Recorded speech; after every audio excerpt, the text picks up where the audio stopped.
How's everybody doing today? We are enjoying another beautiful sunny day in Fort Worth, Texas.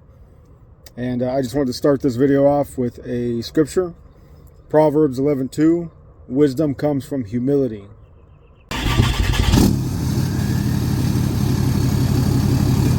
The topic of today's video is tire pressure. And I just wanted to go over some of the important things to note whenever you're talking about hauling stuff or picking out, wheels and tires for your type setup. So for my wheels and tires specifically, my tire pressure, the max that I can set it to whenever the vehicle has not been ran or cold, as it states on the tire, is 80 psi. Now that 80 psi, me 4,080 pounds, as you see right there. And it even states right here, 80 psi cold. And what that means is, once the tire warms up, if I set them to 80 psi, it will go up. That's just because heat creates pressure, or if there's a load bearing down on the wheels and the axles in the truck, the pressure will go up once it warms up. So based off of that range is why I chose the inflator that I did, as you saw in the test video, to see how long it would take me realistically to pump up to the max psi if I needed to.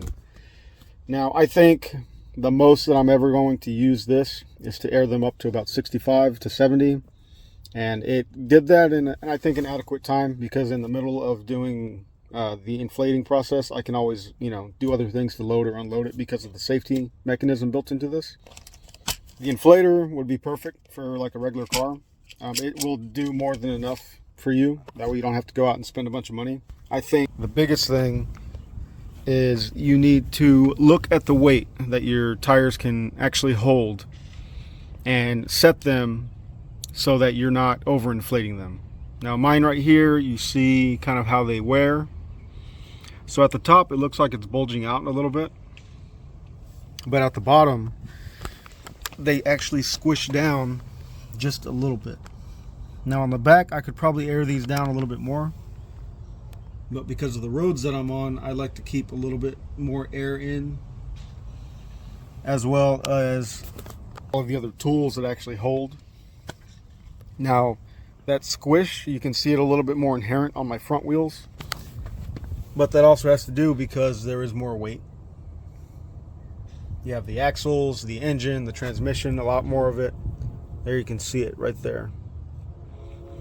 All of that weighs down on the truck.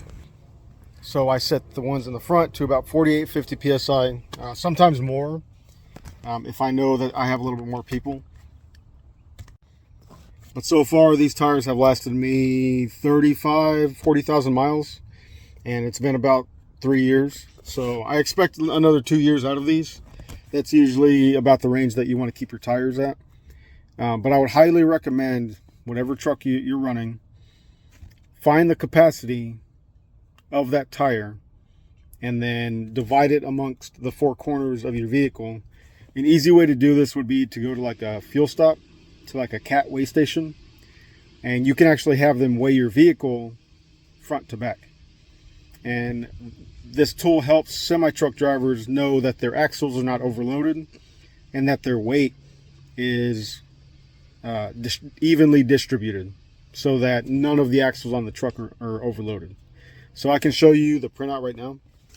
So whenever you overload your passenger vehicle or your light duty truck, which most F-150s and F-250s are, you can damage your wheels, damage your tires, wear them out faster.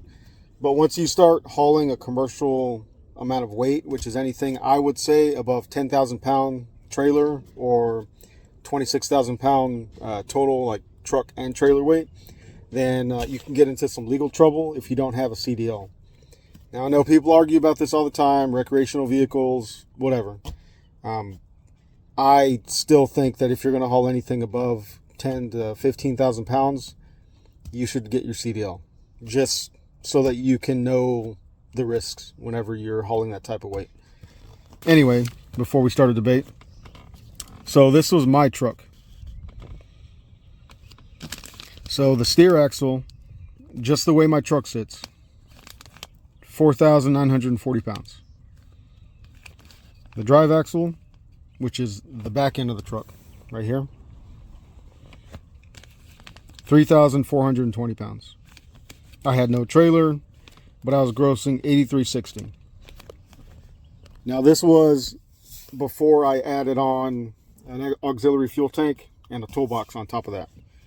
And so basically with full fuel, which I can hold about 120 gallons safely so it doesn't overflow, that would be, oh, and then all the other tools, before I even hook a trailer to it, I'd be at around 9,500 pounds, just because of all the weight of the passengers, that stuff.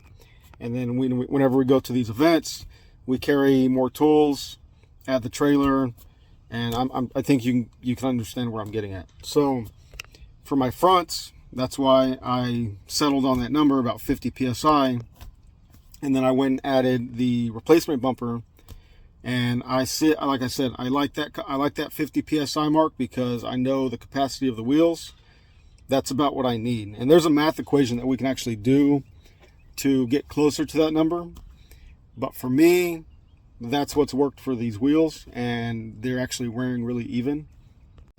So the last couple things that I'm going to consider telling you, if you have your own vehicle or you're about to get into your own vehicle, this video can apply to anybody who is driving a car by themselves, you know, in the city and beyond.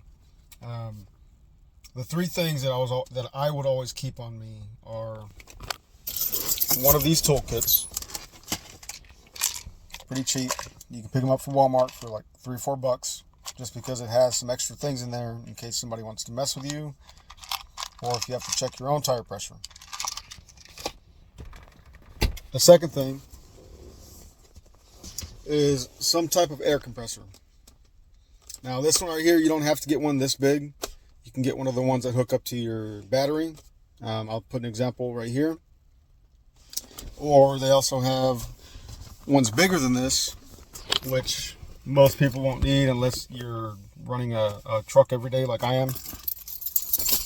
And then the final tool that I would say is the tools that you need to change your spare out.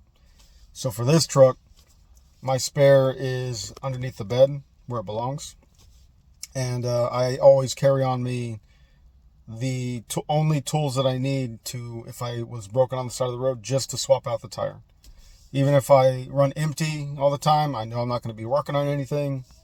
Those are the three things that I generally keep on me, just so that I know if I have an issue somewhere, I can save myself whenever I'm in a pickle. Now, at some point, I'm going to keep going along these basically tutorial information videos, just to kind of help the next generation that's coming up, because I know every year more and more people hit the road, and not everybody has somebody to teach them. So this will be the first video that I talk about things that help people out, and I'll put a playlist here, and if y'all want to go watch some more of the things that I talk about, hopefully y'all get some entertainment, some value out of it. That's the biggest thing. I just want everybody out there on the road to be safe and know that you have the capability to fix whatever you need to fix and be on your way without spending money. That's always how I've lived my life, and I've kind of taught myself how to do everything that we show on this channel. So if this is the first time with you joining me, thank you for stopping by. Please like, comment, share, subscribe. Please subscribe. It really, really helps grow the channel. Like it. I pray that y'all have a wonderful day.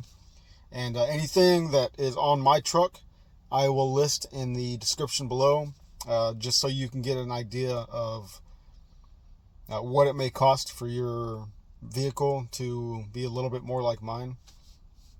And yeah, I'm going to call it here. I hope y'all have a wonderful day, and God bless.